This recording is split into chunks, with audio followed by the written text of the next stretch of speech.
इस माँ पृथ्वी के सिर पर एक छोटा पृथ्वी सा है। यह छोटा गोला सिर्फ टेबल टेनिस बॉल जितना बड़ा है, लेकिन वास्तव में यह पृथ्वी के निर्माण का एक महत्वपूर्ण अंग है। माँ पृथ्वी पहले सिर पर छोटे गोले को हिलाकर आसपास के नर ग्रहों को संकेत भेजती है। जब आसपास के अन्य ग्रह संकेत प्राप्त करते हैं तो वे तुरंत पृथ्वी की ओर चल पड़ते हैं। ठीक इसी समय यह शनि ग्रह स्थित है।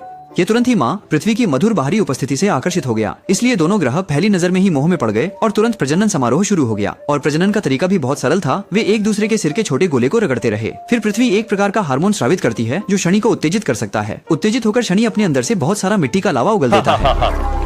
पूरे आकाश गंगा में इतनी विचित्र जाव पेफांक्षी काफी अद्वितीय मानी जाती है। उसके बाद ये पोषकनी जंग पृथ्वी की शिगवन के जरिए ल्यूते हुए इसके गर्भजोंग डे ताइपान में पहुंचता है और लगातार इस नवजात पृथ्वी बाओबाओ को पर्याप्त प्रदान करता है।